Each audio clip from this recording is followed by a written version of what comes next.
रात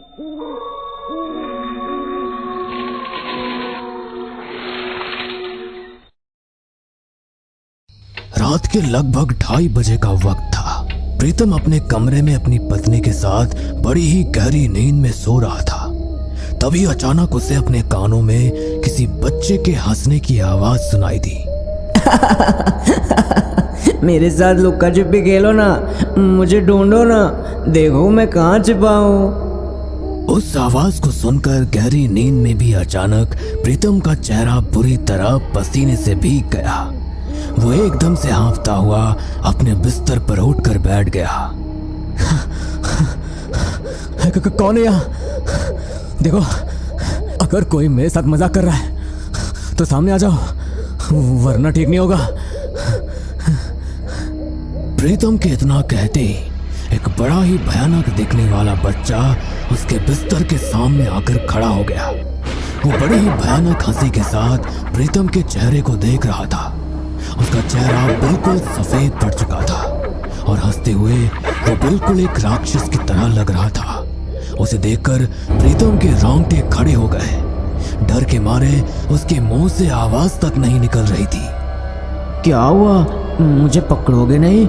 देखो तो मैं आपके साथ लुका छिपी खेलने आया हूँ।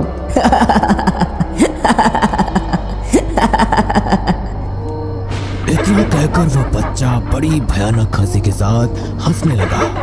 हंसते हुए उसके मुंह से खून टपक कर जमीन पर बह रहा था, जिसे देखकर प्रीतम की आत्मा सिहर उठी। इससे पहले कि प्रीतम कुछ कर पाता, वो बच्चा प्रीतम के कमरे की दीवार से कहीं आर पार हो गया।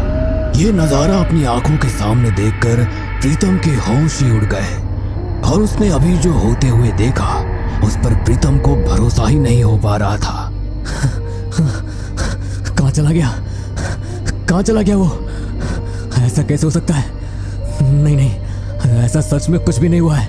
ये सब मेरा भ्रम है। डर की वजह से मेरे दिमाग में ये सब होने का एहसास हो रहा है, जो कि असल में हुआ ही नहीं है। प्रीतम की आवाज सुनकर अचानक उसके बगल में सो रही उसकी पत्नी की आंख खुल गई। उसने प्रीतम की ओर देखा तो उसकी ऐसी हालत देखकर वो भी घबरा गई। प्रीतम, प्रीतम, क्या हुआ तुम्हें? तुम ठीक तो हो ना? वो फिर से आया था शीतल। वो बार बार मुझसे एक ही बात कहता है, वो मुझे अपने साथ ले जाएगा। शीतल, प्लीज प्लीज मुझे बचा लो। प्रीतम, यहाँ पर कोई भी नहीं है, वो सिर्फ तुम्हारा वहम है। डॉक्टर ने तुम्हें कहा था ना कि तुम ज्यादा स्ट्रेस मत लो। स्ट्रेस लेना तुम्हारे लिए बिल्कुल भी ठीक नहीं है। हम अच्छे भले अपने घर में खुश थे। अच्छा होता कि हम तुम्हारी कजन की शादी के लिए यहाँ पर आते ही ना। जब से यहाँ पर आए हैं पता नहीं तुम्हें क्या हो गया है। मुझे अब यहाँ पर और नहीं रुकना। हम कल के कल यहाँ से चले जाएंगे। शीतल के इतना कहते ही टेबल पर रखा फूलदान बड़ी ही तेज आवाज के साथ गिरकर टूट गया। तभी फिर से प्रीतम को अपने कानों में वही आवाज सुनाई पड़ी। आपको क्या लगता है कि मैं आपको यहाँ से इतनी आसानी से जाने दूंगा? जो मेरे साथ हुआ था वो अब आपके साथ भी होगा। वो आवाज प्रीतम के कानों में पड़ते ही प्रीतम जोर जोर से कांपने लगा। अचानक से उसके चेहरे का आकार आड़ा टेढ़ा होने लगा और उसके मुंह से सफेद रंग की झाग निकलने लगी। उसकी ऐसी हालत देखकर शीतल की रूह कांप गई। वो घर वालों को वहां पर बुलाने के लिए जोर जोर से चिल्लाने लगी। मदद करो, कोई मदद करो। तुम्हें क्या हो गया प्रीतम? प्रीतम, दाई माँ, चाची जी, जल्दी से आइए प्लीज। देखिए ना मेरे प्रीतम को क्या हो गया। शीतल के चिल्लाने की आवाज सुनकर घर के लोग जल्दी से वहां पर आए। प्रीतम की चाची जी और दाई माँ उसकी ऐसी हालत देखकर डर से सिहर उठी। इससे पहले कि वो प्रीतम की हालत के बारे में कुछ पूछ पाती, तभी प्रीतम जोर जोर से हंसने लगा। नहीं छोड़ूंगा इसे। जिस तरह मेरी जान गई थी अब उसी तरह इसकी भी जान जाएगी। 3 दिन है तुम्हारे पास, बचा सकते हो तो बचा लो इसे, वरना अमावस की रात इसकी जिंदगी की आखिरी रात होगी। ये कहते हुए प्रीतम की आंखें बिल्कुल लाल हो गई और वो जोर जोर से हंसते हुए हवा में उड़ने लगा। हे भगवान, ये क्या हो गया छोरे को? दाई माँ, जल्दी आओ, घर के मंदिर से माता रानी के चरणों में रखा सिंदूर ले आओ, जल्दी लाओ, जल्दी। दाई माँ जल्दी से घर के मंदिर वाले कमरे में गई और मंदिर में रखे सिंदूर को लाकर प्रीतम की चाची जी को दे दिया। उन्होंने जल्दी से प्रीतम के शरीर पर माता रानी के चरणों का सिंदूर लगा दिया। शरीर पर सिंदूर का स्पर्श होते ही प्रीतम अचानक से तड़पने लगा और तड़पते हुए बेहोश होकर बिस्तर पर गिर पड़ा।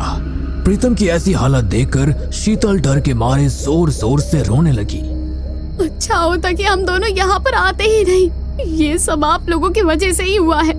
आप जानते थे ना कि यहाँ पर कुछ तो ऐसा है जिससे प्रीतम की जान को खतरा है, लेकिन फिर भी आपने हमें यहाँ पर बुलाया। अगर मेरे प्रीतम को कुछ भी हुआ ना तो मैं आप लोगों को कभी माफ नहीं करूँगी। हाँ, मुझे माफ कर दो बेटा, तुम ठीक कह रही हो, ये सब मेरी गलती है।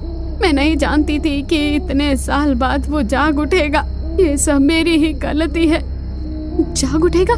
कौन जाग उठेगा? मतलब ये सब जो हो रहा है आप उसके बारे में सब कुछ जानती हैं? कौन है वो, बताइए। कौन है वो, मुझे बताइए। मेरा बेटा है वो। क्या, आपका बेटा? हाँ, मेरा बेटा 8 साल का था जब एक दिन घर की कोठरी में मृत अवस्था में मिला हमें। वो बहुत डरता था अपने बापू से। वो परीक्षा में फेल हो गया था।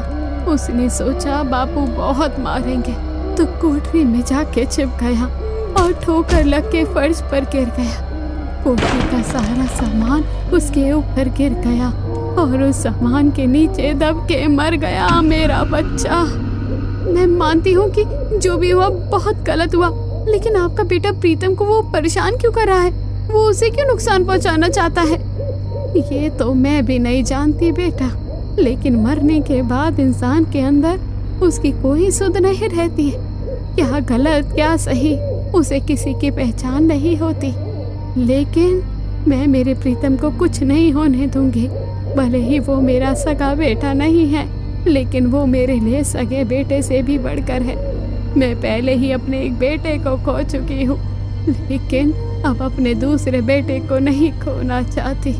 मैं कल के कल यज्ञ के लिए महाराज जी से बात करूंगी। मैं अब और खतरा नहीं उठा सकती। दाई माँ, मेरे कमरे में तख्त के नीचे काले रंग का धागा रखा है, आप उसे ले आओ। वो धागा प्रीतम के हाथ पर मैं बांध दूंगी तो वो धागा प्रीतम की रक्षा करेगा। निर्मला के कहने पर दाई माँ उसके कमरे से वो काले रंग का धागा ले आई। निर्मला ने उस धागे को अपने हाथ में लेकर कुछ मंत्रों को बोलते हुए उस धागे को प्रीतम के हाथ पर बांध दिया। वो धागा प्रीतम के हाथ पर बांधते ही प्रीतम का पूरा शरीर अचानक से बुरी तरह से कांप उठा और वो एक गहरी सांस लेकर गहरी नींद में सो गया। अगली रात निर्मला प्रीतम को लेकर शीतल के साथ गांव के पुराने मंदिर के पास गई, जहां मंदिर के पीछे की खाली जगह पर एक तांत्रिक बाबा यज्ञ की तैयारी कर रहे थे। यज्ञ की अग्नि को देखकर प्रीतम जोर जोर से कांपने लगा। कांपते हुए उसके शरीर से सफेद रंग की झाग निकलने लगी। वो वहां से भागने की कोशिश करने लगा। तभी तांत्रिक बाबा ने प्रीतम पर एक विभूति को छिड़क दिया, जिससे प्रीतम बिल्कुल कमजोर पड़ने लगा और लड़खड़ाता हुआ जमीन पर गिर पड़ा। तभी तांत्रिक बाबा ने उसके आसपास विभूति से एक गोल घेरा बना दिया। उस घेरे के अंदर बैठते ही प्रीतम जोर जोर से चिल्लाने लगा। ये क्या हो गया है मेरे प्रीतम को? लेकिन तुम चिंता मत करो प्रीतम, हम तुम्हें कुछ नहीं होने देंगे। अच्छा, तुझे क्या लगता है तू बचा लेगी इसे? इसे तो मैं अपने साथ लेकर ही जाऊंगा और ऐसा करने से मुझे कोई नहीं रोक पाएगा। देख कैसे थोड़ा थोड़ा करके मैं मारता हूं इसे। शीतल की तरफ देखते हुए प्रीतम ने अपने आप ही अपनी गर्दन को पूरी तरह से पीछे की तरफ मोड़ दिया और वो जोर जोर से दर्द से चिल्लाने लगा। तभी थोड़ी देर बाद उसकी वो चीखों की आवाज भयानक हंसी में बदल गई। क्या हुआ? बहुत तकलीफ हो रही है इसे ऐसे देखकर। कोई बात नहीं, अभी थोड़ी देर बाद इसकी ये सारी तकलीफ हमेशा के लिए खत्म हो जाएगी। प्रीतम की ऐसी हालत देखकर शीतल जोर जोर से रोने लगी। प्लीज आप लोग जल्दी से कुछ कीजिए ना। बाबा प्लीज आप जल्दी से पूजा शुरू कीजिए ना। मेरे प्रीतम को इस आत्मा के चुंगल से मुक्त कर दीजिए बाबा। शीतल के इतना कहते ही तांत्रिक बाबा उसकी ओर देखकर मुस्कुराए। तभी शीतल ने कुछ ऐसा सुना जिसे सुनकर उसके रोंगटे खड़े हो गए। अब तेरा काम खत्म हो गया तांत्रिक। अब ये मेरे कब्जे में है। अब कोई इसे मुझसे नहीं बचा सकता। उस आत्मा की ये बात सुनकर तांत्रिक बाबा उठकर वहां से चले गए। ये देखकर शीतल को कुछ भी समझ नहीं आया, लेकिन उसका ध्यान जैसे ही निर्मला की ओर बढ़ा तो उसके चेहरे की मुस्कुराहट देखकर उसके पैरों तले से जमीन खिसक गई। आप हंस क्यों रही हैं? ये सब क्या हो रहा है यहाँ पर? आप तो यहाँ पर प्रीतम को अपने बेटे की आत्मा से मुक्त कराने के लिए लाई थी ना, तो फिर ये सब क्या हो रहा है? यहाँ पर वही हो रहा है जो यहाँ होना चाहिए। जिस तरह इसने मेरे बेटे को छल करके मारा था, आज ये भी उसी छल से मारा जाएगा। क्या ये सब क्या बकवास कर रही हैं आप? हाँ देखिए, प्लीज जल्दी से तांत्रिक बाबा को वापस बुलाइए और मेरे प्रीतम को बचा लीजिए प्लीज। इसे तो अब कोई नहीं बचा पाएगा। मेरे बेटे को अपने साथ लुका छिपी खिलौने लेकर गया था, लेकिन झूठ बोलकर उसे घर की कोठरी में ले गया और वहां जाके बेहोश कर दिया। मारे बच्चे को और कोठरी के सामान से उसका सर कुचल दिया, मार डाला ऐसे इसने। ये सब आप क्या नाप शनाप बोल रही हैं? मेरा प्रीतम ने ऐसा कुछ नहीं किया है। चुप करिए आप। प्रीतम उठो उठो। अब तू इसे चाहे जितनी आवाज लगा, लेकिन ये अब नहीं उठेगा। सारी जमीन हड़पनी थी ना इसे, मारे बेटे को मारकर। इतने सालों से बदले की आग में जल रहे थे मैं और मेरा बच्चा, पर आज मेरा बदला पूरा होगा। नहीं नहीं। शीतल की हालत देखकर निर्मला जोर जोर से हंसने लगी और उस गोल घेरे के पास पड़े एक धारदार चाकू से अपनी हथेली पर घाव करके घेरे के अंदर अपने खून का छिड़काव करने लगी। तभी घर में बैठे प्रीतम का शरीर बुरी तरह से तड़पने लगा और उसकी चीखें पूरे गांव में गूंजने लगी। तभी वहां पर निर्मला के बेटे की आत्मा अपना बदला पूरा करके प्रीतम के शरीर से निकलकर ऊपर आसमान की ओर जाती हुई मुक्त हो गई। कुछ देर तक प्रीतम की उन चीखों के बाद सब कुछ शांत हो गया। प्रीतम को मारकर निर्मला ने उससे अपने बेटे की मौत का बदला तो ले लिया, लेकिन प्रीतम के बुरे कर्मों की सजा उसके साथ साथ अपना सब कुछ गंवाकर उसकी पत्नी को भी भुगतनी पड़ी। एक बड़े से रूम में एक लड़की सो रही थी कि तभी उसे किसी की रोने की आवाज आती है। उस आवाज को सुनकर वो लड़की अपनी आंखें खोल लेती है और जब वो उठकर इधर उधर देखती है तो उसे कोई भी नजर नहीं आता। जिसके बाद वो लड़की एक बार फिर सो जाती है, लेकिन थोड़ी ही देर बाद उसे फिर किसी की आवाज सुनाई देती है, लेकिन इस बार रोने की नहीं बल्कि हंसने की आवाज आती है। अब जैसी वो लड़की अपनी आंखें खोलती है वैसे उसे खिड़की पर एक साया नजर आता है। उस साया को देख वो लड़की थोड़ी हैरान होती है, लेकिन खिड़की के पास किसका साया था बस यही देखने के लिए वो लड़की उस साये के करीब जाती है। जैसे ही वो खिड़की के करीब जाती है वैसे ही वो साया एक भयानक चुड़ैल में बदल जाता है। उस चुड़ैल को देख वो लड़की जोर से चिल्लाती है, लेकिन उसकी आवाज सुनने वाला कोई नहीं था। आसपास सन्नाटा था और तभी वो चुड़ैल अपनी आंखें लाल करती है और अचानक ही उसे जिंदा जलाकर मार देती है। मैं यहाँ किसी को नहीं रहने दूंगी। यहाँ जो भी आएगा मैं उसे मौत के घाट उतार दूंगी, क्योंकि यहाँ मेरे और उसके अलावा और कोई नहीं रह सकता। जो भी मेरे और उसके बीच में आएगा वह मारा जाएगा। ये कहानी है समीर और रुबीना की। समीर और रुबीना की अभी हाल में शादी हुई थी और उन्होंने हनीमून के लिए राजस्थान के एक रिसोर्ट में जाने का प्लान बनाया था। इसलिए रुबीना ने राजस्थान के एक रिसोर्ट में पहले ही अपने पति और खुद के लिए एक बड़ा सा रूम बुक कर लिया था।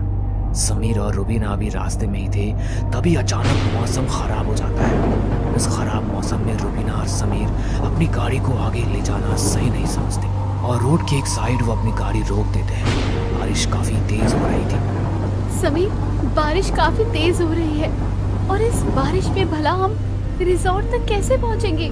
हाँ रुबीना, यहाँ का तो रास्ता भी ठीक नहीं लग रहा। मुझे जगह जगह पर गड्ढे दिखाई दे रहे हैं। अगर गाड़ी फंस गई ना तो फिर हम भी यहीं फंस जाएंगे। लेकिन समीर, हम यहाँ ज्यादा देर तक भी तो नहीं रुक सकते। देखो ना, चारों तरफ जंगल है, यहाँ आसपास कुछ नहीं है, इसलिए हमें थोड़ी हिम्मत करके अपनी गाड़ी को रिजॉर्ट तक ले जाना ही पड़ेगा। समीर जैसे ही गाड़ी चलाता है कि तभी एक तूफान आता है और उसकी गाड़ी के सामने एक बड़ा सा पेड़ टूटकर गिर जाता है। समीर गाड़ी से उतरकर उस पेड़ को साइड करने की कोशिश करता है। समीर उस पेड़ को हटाने की कोशिश कर ही रहा होता है कि तभी उसे ऐसा महसूस होता है जैसे कोई उसे आवाज दे रहा है। उस आवाज को सुनकर समीर अचानक पीछे पलटता है, लेकिन उसके पीछे सिवाय जंगल के कुछ और नहीं था। तभी उसके कंधे पर किसी का हाथ आता है और समीर अचानक डर के पीछे मुड़ता है, जहाँ वो रुबीना को देखता है। रुबीना को देख समीर एक लंबी सांस भरता है। रुबीना, तुमने तो मुझे डरा ही दिया था। अरे इतनी भारी बारिश में बाहर निकलने की क्या जरूरत थी? इस पेड़ को हटाने की जरूरत नहीं है। क्यों? क्योंकि हम जिस रिजॉर्ट में जाने वाले हैं ना, इस कच्चे रास्ते के जरिए ही हम उस रिजॉर्ट तक जल्दी पहुंच जाएंगे। तुम्हें तो यहाँ के रास्तों के बारे में बहुत कुछ पता है। खैर जो भी है, चलो चलकर गाड़ी में बैठो, हम इसी रास्ते से अपने रिजॉर्ट की तरफ जाते हैं। समीर जैसे ही दरवाजा खोलने जाता है वो देखता है कि रुबीना गाड़ी में पहले से ही बैठी हुई है। उसके आसपास खाली सड़क और पेड़ पौधों के अलावा कुछ और नहीं था। समीर अब गाड़ी में बैठता है और रुबीना से कहता है, रुबीना, तुम तो बहुत तेज हो। अभी तुम मुझे रास्ता बताने के लिए मेरे साथ थी और मेरी नजर हटी नहीं कि तुम तुरंत गाड़ी में बैठ गई। ये कैसी बकवास कर रहे हो तुम समीर? भला मैं बाहर क्यों जाऊंगी? मैं तो कब से गाड़ी में ही बैठी हुई हूँ। रुबीना की बात सुनकर समीर चुप हो जाता है, लेकिन जब रुबीना गाड़ी में बैठी थी तो बाहर समीर के साथ कौन था और उसने उस कच्चे रास्ते के बारे में क्यों बताया? इन सबको समीर इग्नोर करता है और उस कच्चे रास्ते पर निकल पड़ता है। उस कच्चे रास्ते के जरिए समीर बहुत जल्द रिजॉर्ट में पहुंच जाता है। रिजॉर्ट में जाते ही समीर के कानों तक कुछ आवाज आने लगी थी, जैसे कोई दर्द में चिल्ला रहा हो। उस आवाज को सुन मानो समीर के कानों से खून निकलने वाला था। समीर अब अपने कानों पर हाथ रखता है और जोर से चिल्लाता है, इन आवाजों को बंद करो।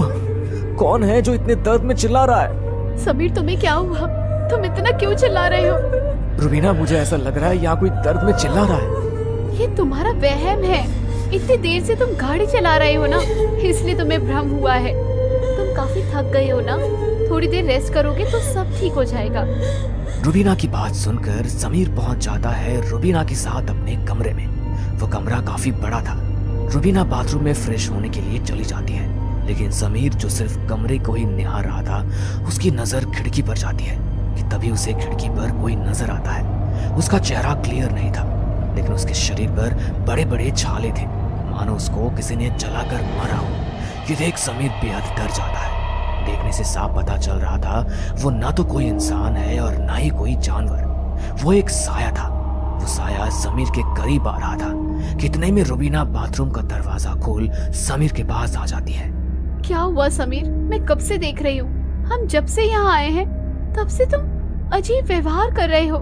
क्या बात है? सब ठीक तो है ना? रुबीना, यहाँ कुछ तो गड़बड़ है। मतलब जब से हम यहाँ पे आए हैं मुझे कुछ न कुछ या तो दिख रहा है या फिर सुनाई दे रहा है। समीर, ये तुम्हारा भ्रम है। जाओ तुम नहा लो, क्या पता नहाने के बाद थोड़ा तुम्हारा थकान दूर हो जाए। अब समीर रुबीना की बात सुनकर बाथरूम में नहाने के लिए चला जाता है। वो गर्म पानी का शावर ले रहा था, लेकिन धीरे धीरे उस पानी का तापमान बढ़ता ही जाता है। उस पानी से समीर का शरीर हल्का जल जाता है, उसका शरीर लाल पड़ जाता है। समीर के मुंह से चीख निकल जाती है। चीख को सुनकर रुबीना तुरंत बाथरूम में आती है। ये क्या हुआ? तुमने गीजर का टेम्परेचर कम नहीं किया था क्या? मुझे नहीं पता, मैं नॉर्मल टेम्परेचर पर ही नहा रहा था, लेकिन ये टेम्परेचर बढ़ा कैसे मैं नहीं जानता। समीर का ऐसा बर्ताव देख रुबीना को लगता है कि शायद समीर थक चुका है, इसलिए वो समीर की बातों का कोई जवाब नहीं देती और उसको बाहर ले जाती है। रुबीना समीर के कंधे पर क्रीम लगाती है और उसके बाद वो दोनों सो जाते हैं। वो दोनों सो ही रहे थे कि तभी समीर के गालों पर किसी का हाथ आता है। वो हाथ कोई मामूली हाथ नहीं बल्कि किसी के जले हुए हाथ थे। उस हाथ पर बड़े बड़े छाले थे। वो हाथ समीर के गालों को सहला रहे थे। पहले तो समीर को लगता है कि रुबीना उसके साथ छेड़छाड़ कर रही है। क्या रुबीना, ये कौन सा टाइम है मुझे परेशान करने का? समीर ये बात बोलता है, लेकिन उसके बाद भी वो हाथ उसके गालों से नहीं हटता और वो हाथ अब काफी तेज समीर के गालों को सहलाने लगता है। उस हाथ से अब समीर के गाल पर निशान बन जाते हैं। समीर को अब दर्द होने लगता है और वो गुस्से में उठकर रुबीना पर चिल्लाता है। यार रुबीना, हद करती हो तुम। मैंने तुम्हें कहा ना कि इतनी रात को। अगर रुबीना यहाँ सो रही है तो मेरे गालों पर हाथ कौन सहला रहा था? समीर ये बात बोल ही रहा था कि तभी उसकी नजर खिड़की पर पड़ती है, जहाँ वो देखता है कि एक काला साया जिसके बाल हवा में लहरा रहे थे, उसकी आंखें पूरी तरह लाल थी। वो समीर को इशारों में अपने पास बुला रही थी। उसको देख समीर की चीख निकल जाती है और वो डरते हुए रुबीना को उठाता है। रुबीना, रुबीना, देखो उधर कुछ है। कहाँ पर समीर? रुबीना, उधर खिड़की के पास देखो, उधर कोई है। कुछ नहीं है वहाँ पर, सो जाओ, मैं हूँ ना आपके साथ। रुबीना की बात सुनकर अब समीर को भी लगता है कि शायद ये उसका भ्रम होगा और वो सो जाता है। लेकिन कुछ देर बाद समीर के शरीर पर से चादर अपने आप हटने लगती है। ये देख समीर काफी डरता है और एक बार फिर रुबीना को उठाता है। रुबीना, रुबीना, तुम मानो या ना मानो, पर जब से हम यहाँ पर आए हैं हमारे साथ कुछ न कुछ अजीब हो रहा है। यहाँ कुछ तो गड़बड़ है। अच्छा ठीक है, अगर तुम्हें ऐसा लग रहा है तो हम सुबह ही यहाँ से निकल जाएंगे। देखो, अभी यहाँ से जाना बेवकूफी है। बाहर बारिश भी हो रही है और रात भी काफी हो रही है, इसलिए आज की रात गुजार लेते हैं। सुबह हम कहीं और के लिए निकल जाएंगे। लेकिन रुबीना, मैंने कहा ना, सुबह हम निकल जाएंगे और यहाँ कुछ नहीं है। सच में ये तुम्हारा भ्रम है, भ्रम। तुम ज्यादा सोच रहे हो। देखो मेरे गाल, अगर ये भ्रम होता तो क्या मेरे गाल पर निशान होते? नहीं ना। समीर के गालों पर निशान देखकर अब रुबीना को भी लगने लगा था कि कुछ तो है यहाँ जो उन्हें परेशान कर रहा है। समीर, तुम्हारे गालों पर बहुत गहरे निशान हैं। चलो समीर, यहाँ से। रुबीना और समीर अपना बैग उठाकर अपने कमरे से बाहर की तरफ जाने लगते हैं, लेकिन तभी उसके सामने वही परछाई आ जाती है। अब धीरे धीरे उस परछाई का चेहरा क्लियर होता है। उसका चेहरा पूरी तरह जला हुआ था। हाथों पर बड़े बड़े छाले थे। उन छालों को देख साफ पता चल रहा था जैसे किसी ने उसे जलाकर मार दिया हो। तुम मुझे छोड़कर कैसे जा सकते हो समीर? चुड़ैल के मुंह से ऐसी बात सुनकर रुबीना और समीर के पैरों तले जमीन खिसक जाती है। वो दोनों एक दूसरे की शक्ल देखते हैं। कौन हो तुम और तुम्हें मेरा नाम कैसे पता? क्या जानती हो तुम मेरे बारे में? मुझे तुम्हारा नाम ही नहीं बल्कि तुम्हारे बारे में सब पता है। तुम यहाँ अपना हनीमून बनाने आए हो ना? तुम्हारी बीवी रुबीना ने तुम दोनों के लिए इस रिजॉर्ट का सबसे बड़ा कमरा बुक किया है, लेकिन तुम लोग ये नहीं जानते कि ये कमरा इस रिजॉर्ट का नहीं बल्कि तुम्हारा और मेरा है समीर। चुड़ैल की ऐसी अजीबोगरीब बातें सुनकर समीर और रुबीना बड़े ही हैरान होते हैं। उन्हें समझ नहीं आ रहा था कि वो चुड़ैल उन दोनों के बारे में इतना कुछ कैसे जानती है। इसीलिए समीर उससे एक बार फिर पूछता है, लेकिन तुम हो कौन? मैं पूरे 28 साल से तुम्हारा इंतजार कर रही हूँ समीर। लेकिन तुम हो कौन और मेरे पीछे क्यों पड़ी हो? तुम मेरे राजवीर हो। राजवीर, मुझे पहचानो, मैं तुम्हारी मुंजिया। याद करो उस पल को कि कैसे इस दुनिया वालों ने हमारे प्यार को ठुकराया था। समीर, कोई राजवीर नहीं है, ये मेरा पति समीर है। समीर, और तुम जो भी हो, मेरे पति को छोड़कर चली जाओ। रुबीना की ये बात सुनकर उस चुड़ैल को गुस्सा आ जाता है और वो रुबीना को अपनी आंखों से इशारा कर दूर पटक देती है। ये देख समीर बेहद डर जाता है। मुंजिया, मुझे कुछ याद नहीं। मुझे नहीं पता कि तुम कौन हो। समीर आगे कुछ बोल पाता उससे पहले मुंजिया उसके करीब आ जाती है और एक मामूली सी लड़की बन जाती है, जिसके बाद वो समीर का हाथ पकड़ती है और उसे सब कुछ याद आने लगता है। मुंजिया और राजवीर एक दूसरे से प्यार करते थे, लेकिन जब राजवीर की फैमिली को ये पता लगा कि मुंजिया उसके घर की नौकरानी की बेटी है, तो उन लोगों ने मुंजिया को जिंदा जला दिया था। मुंजिया को खुद के सामने जलता देख राजवीर उसकी मौत बर्दाश्त नहीं कर सका और उसकी मौत के गम में अपने प्राण भी त्याग देता है। मुझे सब कुछ याद आ गया मुंजिया। मुझे याद आ गया कि किस तरह इन दुष्ट लोगों ने हम दोनों को एक दूसरे से अलग किया। लेकिन मुंजिया, इसमें रुबीना की कोई गलती नहीं है। मेरा पुनर्जन्म भले ही हुआ है, लेकिन इस पुनर्जन्म में मैं तुम्हारा नहीं बल्कि रुबीना का हूँ। राजवीर तुम्हारे साथ ही मर चुका था मुंजिया, इसलिए रुबीना का समीर उसे लौटा दो। समीर की बात सुनकर मुंजिया को बहुत गुस्सा आता है और वो गुस्से में रुबीना की तरफ देख अपने हाथ की मुट्ठी को कस के दबाती है और इसी दौरान रुबीना का शरीर तपने लगता है।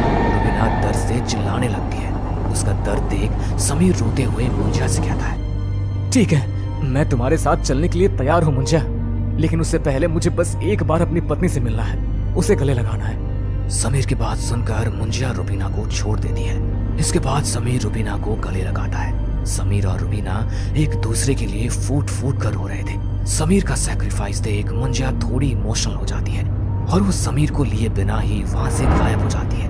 अपने आसपास मुंजिया को ना देख समीर और रुबीना समझ जाते हैं कि मुंजिया वहां से जा चुकी है और इस तरह समीर और रुबीना वहां से अगली सुबह निकल जाते हैं। वो वहां से निकल तो जाते हैं, लेकिन बीती रात को वो कभी भूल नहीं पाते। हमें पूरा यकीन है दोस्तों कि आप लोगों को ये कहानी जरूर पसंद आई होगी। अगर आपके साथ भी कुछ ऐसे अनकहे किस्से हो चुके हैं तो प्लीज हमारे साथ शेयर करें, हम जरूर अपने चैनल पर उनको दिखाएंगे। हमारी ईमेल आईडी नीचे डिस्क्रिप्शन बॉक्स में दी गई है, तो प्लीज हमारे वीडियो और चैनल को शेयर एंड सब्सक्राइब करें और बने रहे हमारे साथ ऐसे ही अनकहे किस्से और कहानियां सुनने के लिए।